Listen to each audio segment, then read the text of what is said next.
NATO's hypocrisy, sanctions for India, Russian oil for Europe. NATO chief Mark Rutte has warned India about purchasing Russian oil, but the fact remains that European nations has given more money to Russia for energy imports than they have given to Ukraine in aid. The West is back to lecturing the world again.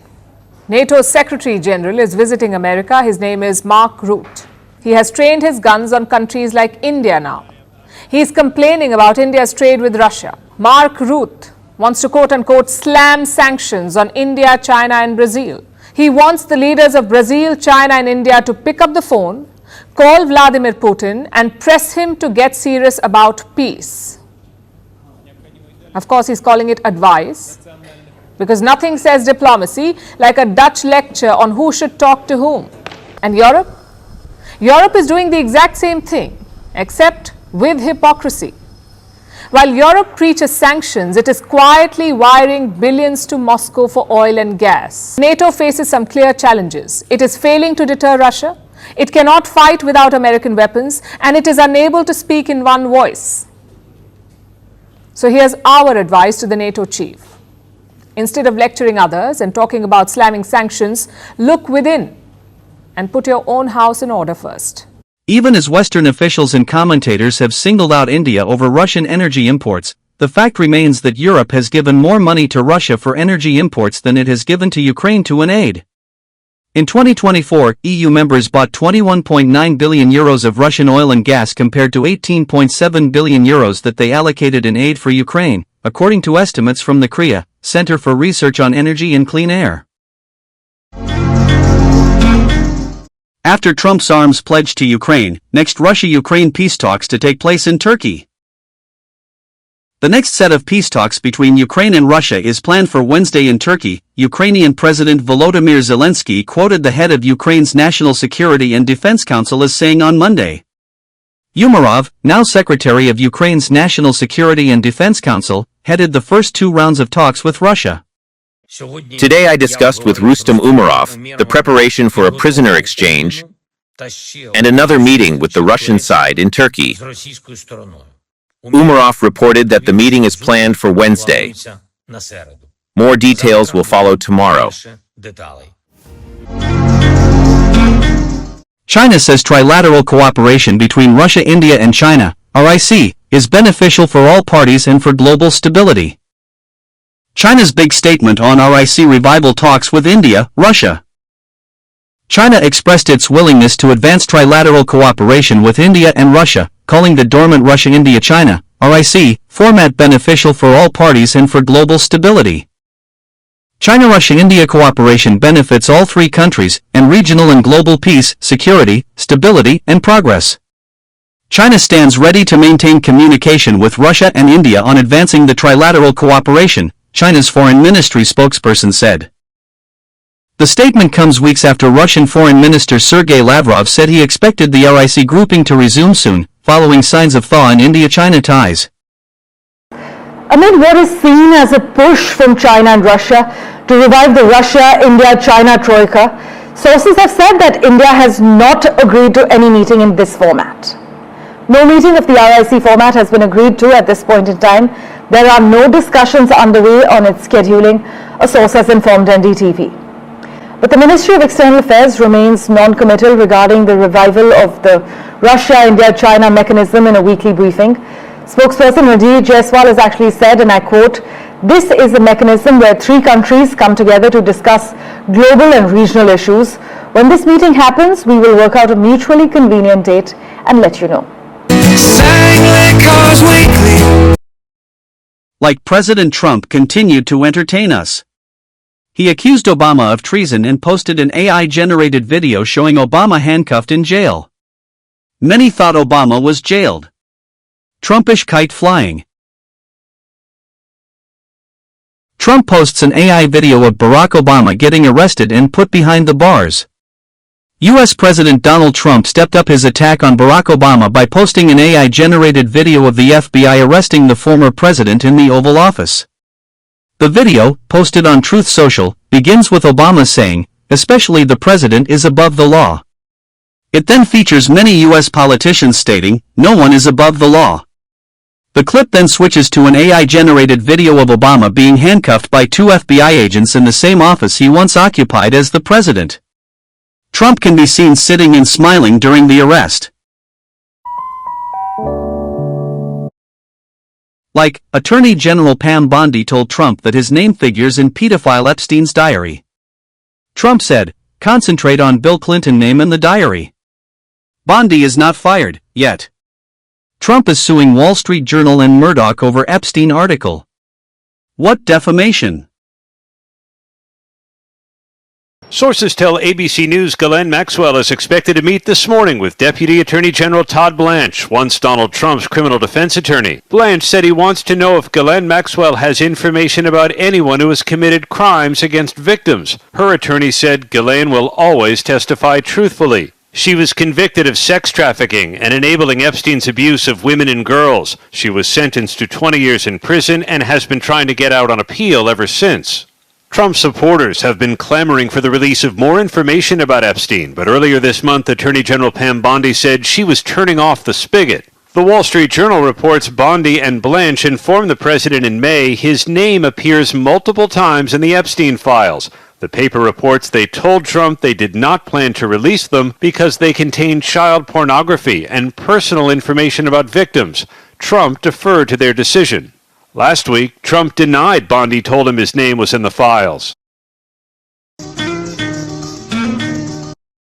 Like, USA exited UNESCO for third time. No surprise. Today, the United States informed Director General Audrey Azoulay of the United States' decision to withdraw from the United Nations Educational, Scientific, and Cultural Organization, also known, of course, as UNESCO. Continued involvement in UNESCO is not in the national interest of the United States. UNESCO works to advance divisive social and cultural causes and maintains an outsized focus on the UN's Sustainable Development Goals, a globalist ideological agenda for international development at odds with our America First foreign policy. UNESCO's decision to admit the, quote, State of Palestine, end quote, as a member state is highly problematic, contrary to U.S. policy, and contributed to the proliferation of anti-Israel rhetoric within the organization. Continued U.S. participation in international organizations will focus on advancing American interests with clarity and conviction. Based on President Trump's executive order, continued participation in international organizations is under review, and this is one result of that review.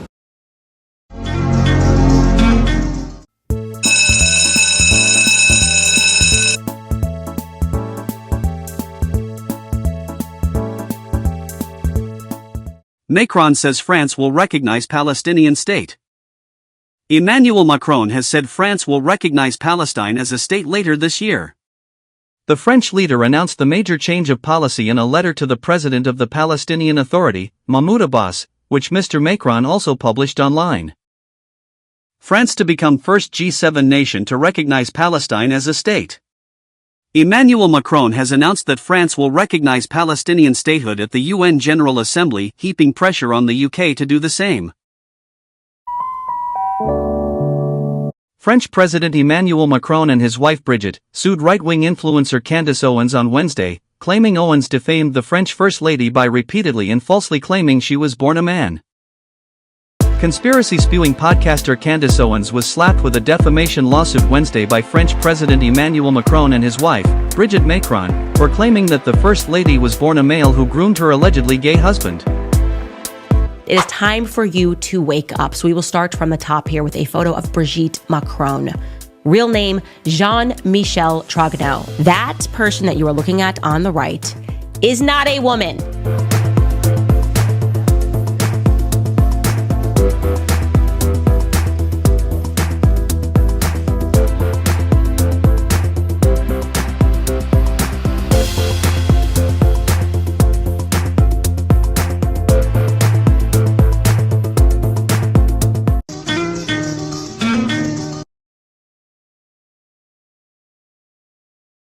Japanese First Party emerges as election force. The fringe far-right Sansito party emerged as one of the biggest winners in Japan's upper house election, gaining support with warnings of a silent invasion of immigrants and pledges for tax cuts and welfare spending.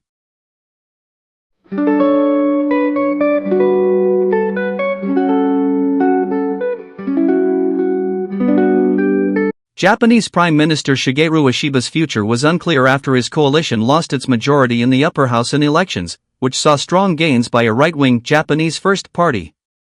The fringe far-right Sansito party emerged as one of the biggest winners in Japan's upper house election, gaining support with warnings of a silent invasion of immigrants and pledges for tax cuts and welfare spending.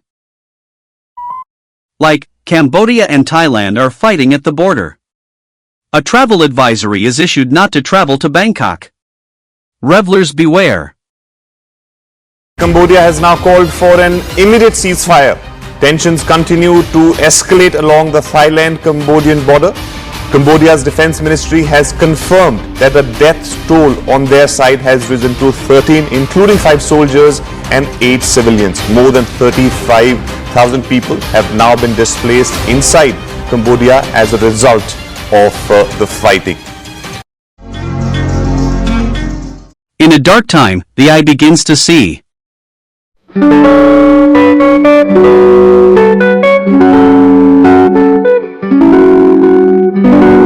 Plane tragedy reminds Bangladesh of a friendly India and a failing Yunus regime. At least 19 people have been killed and more than 160 injured after a plane crashed into a school in Bangladesh. The Air Force jet crashed during a training flight into a building on the school campus in the country's capital, Dhaka. A spokesperson for the military says the jet experienced a mechanical failure just after taking off. American poet Theodore Retke, in his poem In a Dark Time, writes, "In the darkest hour, the eye begins to see." Profound tragedy has struck Bangladesh in the form of a plane crash which killed dozens, or possibly over 100 students of Milestone School and College. The nation is inconsolable. India, made a villain in the eyes of millions of Bangladeshis by relentless propaganda, has rushed burn specialist doctors and nurses to treat the victims. Prime Minister Narendra Modi was quick to express his condolences. But the tragedy has set in motion 2 very strong strains of public reaction in Bangladesh. The first is a massive and spontaneous outpouring of friendliness and gratitude towards India after years. India had accrued deep public resentment in Bangladesh for backing the increasingly unpopular Sheikh Hasina regime, which ultimately fell to a mob on August 5, 2024. Since then, Chief Advisor Muhammad Yunus, his virulently anti-India and loose-tongued student advisors, and their Islamist puppeteers like Jamaat and Hizb ut-Tahrir ensured that relations reach rock bottom. India maturely navigated the bile. No irresponsible remark was fired from New Delhi to Dhaka. And now, ordinary Bangladeshis are slowly beginning to see how despite all the brickbats from across the border, Bharat calmly stands with a helping hand in the time of tragedy.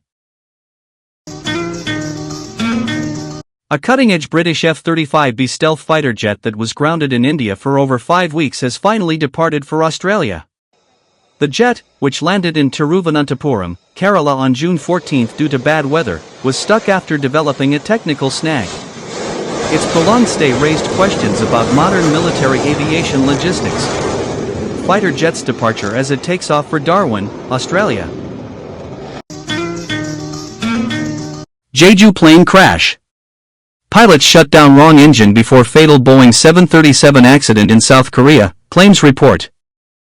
Victims' families criticize report blaming pilot error for Jeju air crash.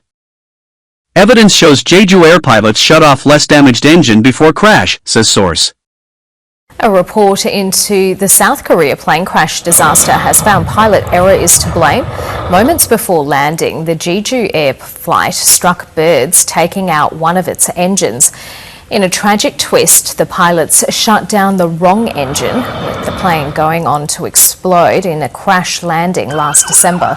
179 people were killed.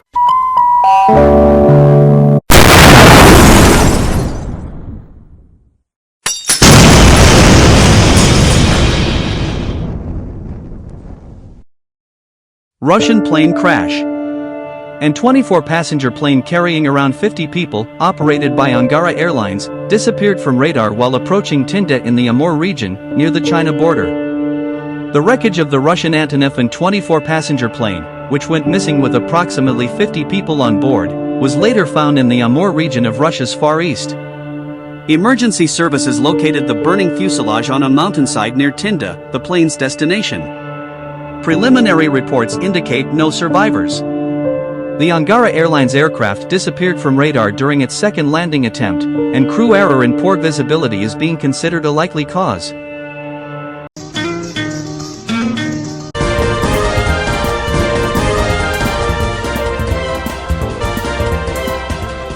Like in sports, Ukrainian Usyk KO'd British boxer Dubois in the 5th round of World Heavyweight Championship.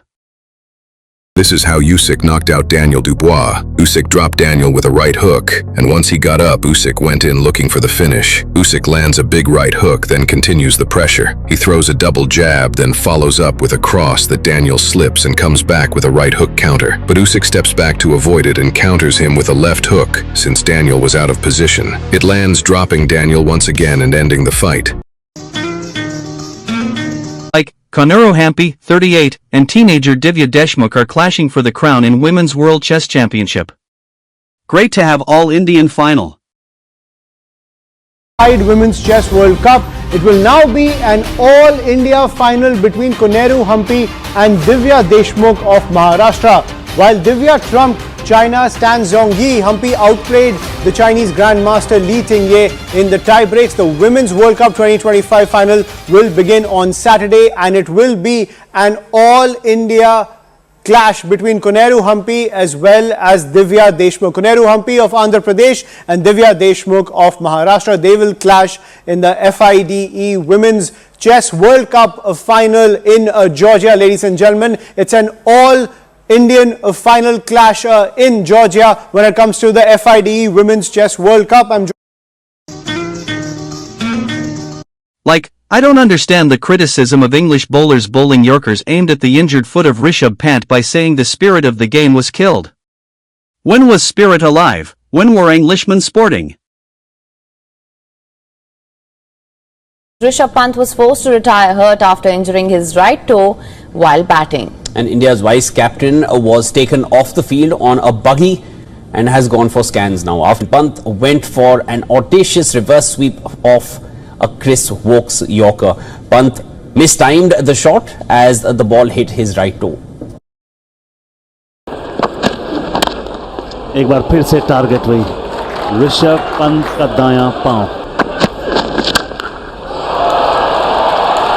बल्ले के बीचों बीच या दर्शकों के बीचों बीच, छोटा गेंद बड़ा शॉट, ऋषभ पंत ने कहा thanks a lot. And finally, now that Tesla self-driving cars are available here, my friend told about its striking feature. If you miss an EMI, the car automatically returns to the showroom. Health. We've all seen numerous articles and studies claiming the benefits of step count, with rather different figures. So what is the truth behind walking and health? How many daily steps should we be doing? We should think of studies not as the latest study is the best, but we should think of studies as pieces of a jigsaw puzzle. You know, they all say something, but you need to put them all together and look at them in totality. I believe that the totality of evidence indicates two important things. First, that any stepping is good, and second, the more you do, the better you are. Up to a certain point. This certain point may differ according to your age. So among individuals who are younger than 60 years of age, the point of maximum benefit appears to be somewhere between 8 and 10,000 steps a day. Among those 60 and older, the point of maximum benefit appears to be somewhere between 6 and 8,000 steps a day. If you prefer and choose to do a high-intensity workout in the gym, that will take you less time. If you prefer to walk, it will take you a longer time to offset the potential harm from sedentary activity. Being sedentary and physically active, they're not flip sides of the coin, because one can be very active and one can be very sedentary. So people who have desk jobs like me probably are very sedentary most of their work time, but we can also be active outside of work time. So we have both characteristics. You could possibly stand while you're thinking every half an hour or so, but it's also useful to take a short walk. And it doesn't have to be a walk around the block. You can simply walk up and down the corridor, go up and down the stairs if you have stairs at home, or do some jumping jacks. Physical activity is something that is so crucial for health. What drug do you know, when taken, can benefit so many health outcomes with so little side effect? Tesla Model Y drove itself from Gigafactory, Texas to its new owner's home, 30 minutes away, crossing parking lots, highways in the city to reach its new owner. Lazy Bee. 26 July 2025.